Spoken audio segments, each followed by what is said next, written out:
महाभारत के युद्ध की समाप्ति के पश्चात जब समय का चक्र सही गति से चलने लगा, तब एक दिन भगवान श्री कृष्ण ने पांचों पांडवों को आज्ञा दी, तुम पांचों भाई वन में जाओ और जो कुछ भी दिखे वह आकर मुझे बताओ, मैं तुम्हें उसका प्रभाव बताऊंगा।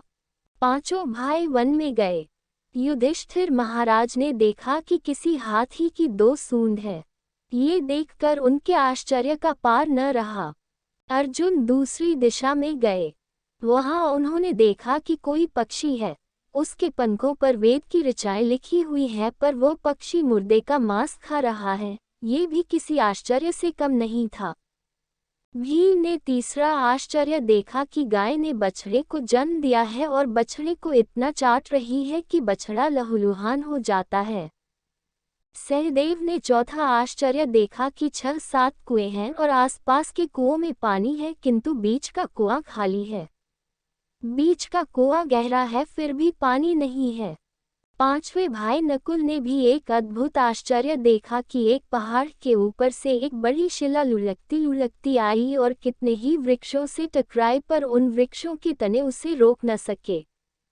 कितनी ही अन्य शिलाओं के साथ टकराई, पर वह रुक न सकी। अंत में एक अत्यंत छोटे पौधे का स्पर्श होते ही वह स्थिर हो गई। ये सभी अजूबे देखकर पांचों भाइयों के आश्चर्यों का कोई पार नहीं रहा।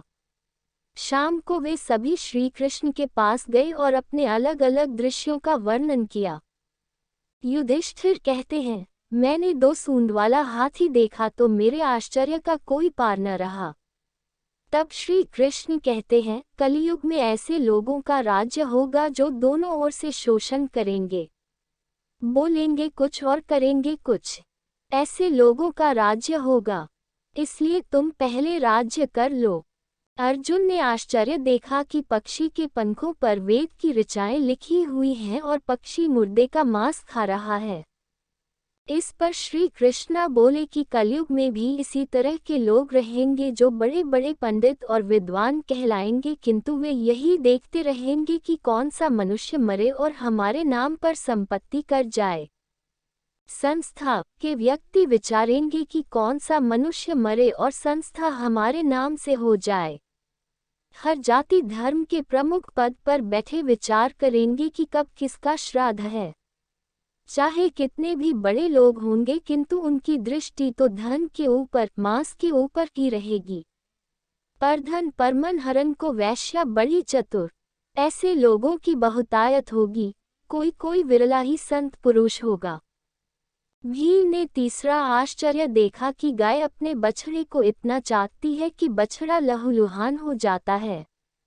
इस आश्चर्य का वर्णन करते हुए कृष्णा बोले कि कलियुग का आदमी शिशुपाल हो जाएगा। बालकों के लिए इतनी ममता करेगा कि उन्हें अपने विकास का अवसर ही नहीं मिलेगा। किसी का बेटा घर छोड़कर साधु बनेगा तो हजारों व्यक्ति दर्शन करेंगे, किंतु यदि अपना बेटा साधु बनता होगा तो रोएंगे कि मेरे बेटे का क्या होगा। इतनी सारी ममता होगी कि उसे मोह माया और परिवार में ही बांध कर रखेंगे और उसका जीवन वहीं खत्म हो जाएगा।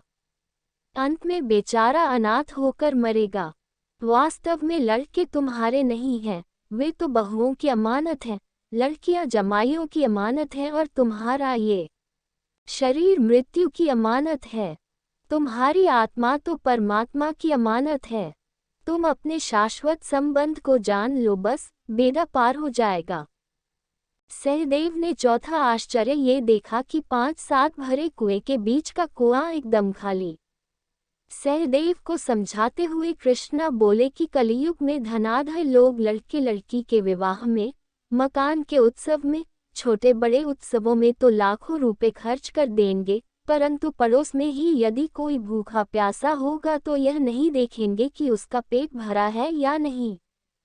दूसरी ओर मौज मस्ती में, शराब, कबाब, फैशन और व्यसन में पैसे उड़ा देंगे, किंतु किसी के 2 आंसू पोंछने में उनकी रुचि न होगी और जिनकी रुचि होगी उन पर कलियुग का प्रभाव नहीं होगा, उन पर भगवान का प्रभाव होगा। अब आई नकुल की बारी, जिन्होंने 5वां आश्चर्य ये देखा कि एक बड़ी चट्टान पहाड़ पर से लुढ़की, वृक्षों के तने और चट्टानें उसे रोक न पाए, किंतु एक छोटे से पौधे से टकराते ही वह चट्टान रुक गई। इसी बात को समझाने हेतु कृष्ण कहते हैं कि कलयुग में मानव का मन नीचे गिरेगा, उसका जीवन पतित होगा। ये पतित जीवन धन की शिलाओं से नहीं रुकेगा, न ही सत्ता के वृक्षों से रुकेगा, किंतु हरिनाम के एक छोटे से पौधे से, हरि कीर्तन के एक छोटे से पौधे से मनुष्य के जीवन का पतन होना रुक जाएगा। भले ही ये आश्चर्य पांडवों ने उस काल में देखे हो, पर कलयुग में वही आश्चर्य अपनी सत्यता को प्रमाणित करते हैं। वीडियो देखने के लिए धन्यवाद। कृपया लाइक, शेयर और सब्सक्राइब करें।